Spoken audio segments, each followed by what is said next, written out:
Hello everyone, আসসালামু আলাইকুম।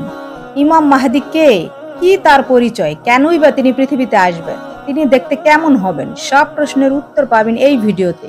তাই ভিডিওটি স্কিপ না করে সাথেই থাকুন। মহানবী সাল্লাল্লাহু আলাইহি ওয়াসাল্লাম বলেছেন, ইমাম মাহদি হবে আমার বংশের, তার নাম হবে আমার নাম, তার বাবার নাম হবে আমার বাবার নাম। ইমাম মাহদি কুরাইশ বংশের হবে, ফাতেমার সন্তানের মধ্য থেকে সে আসবে। তার নাক উঁচু হবে এবং তার কপাল হবে প্রশস্ত। সে লম্বা এবং সুদর্শন দেহের অধিকারী হবে। কিন্তু বিশ্বনবীর নাম যে শুধুমাত্র মুহাম্মদ এমনটা কিন্তু নয়। বিশ্বনবীর নাম আছে আহমদ, আবুল কাশেম, মুজাম্মেল, ইয়াসিন, হাশের, আতেম ইত্যাদি। কোন নাম নিয়ে যে আল মাহদি আসবেন তা আমরা কেউ জানি না।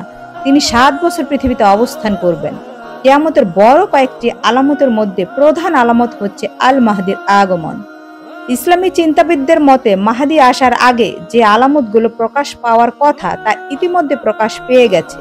শুধুমাত্র ইমাম মাহদির আগমনের অপেক্ষায় পৃথিবীবাসী। আল মাহদি, যার অর্থ নির্বাচিত, আল্লাহর পক্ষ হতে নির্বাচিত একজন খলিফা। ইমাম মাহদির আগমনকে কিয়ামতের বড় এবং ছোট আলামতের সেতুবন্ধন বলা হয়ে থাকে, কারণ তিনিই হবেন ছোট আলামতের শেষ। এরপর হতে কিয়ামতের বড় 10টি আলামত প্রকাশ পেতে থাকবে। তারপরই শুরু হবে কিয়ামত। তবে কি খুব নিকটে ইমাম মাহদির আগমন? হাদিসে এসেছে, আরবের একজন খলিফা বা বাদশার মৃত্যু হবে। খলিফার 3 ছেলে ক্ষমতার জন্য যুদ্ধ শুরু করবে। এই যুদ্ধ থেকে বাঁচার জন্য মুহাম্মদ ইবনে আবদুল্লাহ নামে এক ব্যক্তি গোপনে মদিনা ছেড়ে মক্কায় পালাবেন, কারণ তিনি এই ঝগড়া বা যুদ্ধে জড়াতে চাইবেন না। তবুও কিছু লোক তার পিছু নিবে এবং মক্কায় তাকে খুঁজে পাবে। তারা তাকে কাবার রুকুম এবং মাকামের মাঝামাঝি নিয়ে আসবে। সে লোকগুলো তার কাছে ক্ষমতা দিতে চাইবে, কিন্তু তিনি তা গ্রহণ করতে চাইবেন না, কারণ তিনি নিজেই জানবেন না যে তিনিই মাহদি। আল্লাহ পাক এক রাতেই তাকে মাহদি বানাবেন। সব আল্লাহ তাআলার ইলহাম। মক্কা এবং মদিনার মাঝখানে বাইদাদ নামে একটা স্থান আছে। ওই জায়গায় সিরিয়া থেকে আক্রমণ করতে আসা সেনাবাহিনীকে আল্লাহ মাটির নিচে ধসিয়ে দিবেন। ঠিক তখনই মানুষ বিশ্বাস করবে যে তিনিই হলেন ইমাম মাহদি। মহানবী সাল্লাল্লাহু আলাইহি ওয়াসাল্লাম বলেন, বরফের ওপর হামাগুড়ি দিয়ে হলেও তোমরা তার সাথে থাকবে এবং তার হাতে বায়াত গ্রহণ করবে। তবে প্রশ্ন হচ্ছে, কবে আসবেন ইমাম মাহদি? বিশ্বজুড়ে অস্থিরতা, যুদ্ধ এবং প্রাকৃতিক পরিবর্তনকে ইমাম মাহদির আগমনের আলামত হিসেবে দেখা হচ্ছে। তবে ইমাম মাহদির আগমন খুব বেশি দূরে নয়। তার আসার আগ মুহূর্তে পৃথিবী আরো কিছু ঘটনা ঘটবে, যেমন দাজ্জালের আগমন। দাজ্জালের জুলুম, অত্যাচার এবং ফিতনা চলবে। সে ফিতনায় পতিত হয়ে অনেকে দাজ্জালকে আল্লাহ মনে করবে, ঈমান হারা হবে। অনেক চমক সে দেখাবে। আজ পৃথিবীতে বহু চমক দেখে লোভে পড়ে আমাদের অনেক মুসলমান বেঈমান হয়ে যাচ্ছে, আল্লাহর বিরুদ্ধে কথা বলছে। আমাদের নবী বলেছেন যে তার আসার আগে খুব ভয়ঙ্কর দুর্ভিক্ষ দেখা দিবে, পৃথিবীতে মহাযুদ্ধ শুরু হবে, এমনকি একটি ধূমকেতুর প্রকাশ ঘটবে ইত্যাদি উল্লেখযোগ্য। হাদিসে এসেছে, মাহদি আসার পূর্বে বিশ্বজুড়ে অশান্তি এবং বিশৃঙ্খলা দেখা দিবে। বর্তমানে মধ্যপ্রাচ্যে উত্তেজনা, রাশিয়া ইউক্রেন যুদ্ধ, আফ্রিকার গৃহযুদ্ধ, এশিয়ায় উত্তেজনা সহ নানা অস্থিরতা হাদিসে বর্ণিত অরাজকতার আলামত হিসেবে দেখা হচ্ছে। আমাদের প্রিয় নবী বলে গেছেন, আরব অঞ্চলের মরুভূমিতে সবুজায়ন এবং প্রাকৃতিক পরিবর্তনের কথা। বর্তমানে সৌদি আরব এবং তার সাথে সংযুক্ত আরব আমিরাতের মরুভূমিতে বৃষ্টি, তুষারপাত এবং সবুজ প্রকল্পের বাস্তবায়ন হাদিসে বর্ণিত বর্ণনার সাথে মিলে যায়। হাদিসে আরও বলা আছে, ফোরাত নদীর আশেপাশে মূল্যবান সম্পদ নিয়ে সংঘাতের কথা। বর্তমানে ইরাক ও সিরিয়ায় তেলের খনির নিয়ন্ত্রণ নিয়ে দীর্ঘমেয়াদী যুদ্ধ চলছে। এছাড়া জেরুজালেম নিয়ে চলমান সংঘাত এবং আল আকসা মসজিদ কেন্দ্রিক উত্তেজনা, এসব সংঘাত আর উত্তেজনা আল মাহদি আসার বড় একটি আলামত হিসেবে ভাবা হচ্ছে। হযরত মুহাম্মদ সাল্লাল্লাহু আলাইহি ওয়াসাল্লাম ভবিষ্যৎ সম্পর্কে আমাদের হাদিসের মাধ্যমে আগেই অবগত করেছেন যে তার আসার আগে ধর্মীয় জ্ঞানের অভাব এবং ধর্মের প্রতি উদাসীনতা বাড়বে। বর্তমানে তরুণ প্রজন্মের মধ্যে ধর্মীয় চর্চার অভাব, ইসলাম এবং ধর্ম নিয়ে উপহাস করা, এই বিষয়গুলো এই ধারণাকে আরও শক্তিশালী করেছে। তবে বিশ্ব পরিস্থিতির সাথে সামঞ্জস্যপূর্ণ অধিকাংশ আলামতই প্রকাশ পেয়ে গেছে। বিশেষজ্ঞদের মতে এসব আলামত কেবল ধর্মীয় বিশ্বাস নয়, বর্তমানে বিশ্ব পরিস্থিতির মানুষের কর্মের প্রতিফলনও হতে পারে। ইমাম মাহাদির আসার আগে পৃথিবীর অবস্থা কি হবে একেবারে সংক্ষিপ্ত আকারে বলতে গেলে মানবতা দয়া মায়া উঠে যাবে।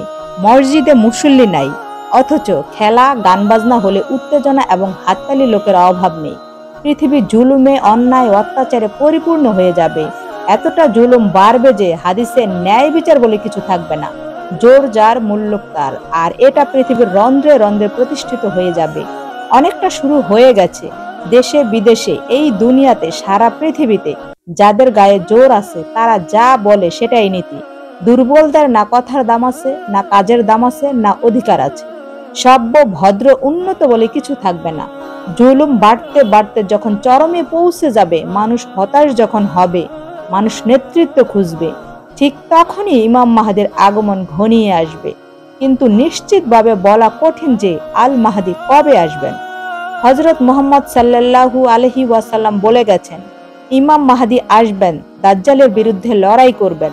আল্লাহ তাকে এমন একটা শাসন দিবেন যার মাধ্যমে ইনসাফ, নিষ্ঠা, সততা এবং পরিশ্রম দিয়ে পুরো পৃথিবীকে পরিপূর্ণ করে দিবেন। মহানবী হযরত মুহাম্মদ সাল্লাল্লাহু আলাইহি ওয়াসাল্লাম এর একটি বিখ্যাত হাদিস রয়েছে। একবার মহানবী হযরত আয়েশা রাদিয়াল্লাহু তাআলা আনহু এর ঘরে ঘুমাচ্ছেন। ঘুমের মাঝে তিনি চিন্তিত হলেন এবং নড়াচড়া শুরু করলেন, যা আগে কখনো হয়নি। আয়েশা রাদিয়াল্লাহু তাআলা আনহু বললেন, ইয়া রাসূলুল্লাহ, আপনি ঘুমের মাঝে এমন করছিলেন যা আপনি সাধারণত করেন না। নবীজি বললেন, অদ্ভুত এক পরিস্থিতি। আমার উম্মতের মধ্য থেকে এক সৈন্যদল মক্কায় আসবে আমার বংশধরের একজনকে আক্রমণ করতে। যখন সিরিয়া থেকে এক বিশাল সৈন্যদল বেরিয়ে আসবে মক্কার দিকে মুহাম্মদ ইবনে আবদুল্লাহ ও তার অনুসারীদের ধ্বংস করতে, এরাই হলো মুসলিম উম্মার একটি অংশ। সেই সৈন্যদল বাইদাদে এসে পৌঁছাবে। মহানবী সাল্লাল্লাহু আলাইহি ওয়াসাল্লাম বলেন, তখন পৃথিবী তাদের প্রথম থেকে শেষ পর্যন্ত নিজের মাঝে নিয়ে নিবে। অর্থাৎ বাইদাদে আসার পর বিশাল সৈন্যদল একটি ভূমিধসে ভূগর্ভে চলে যাবে।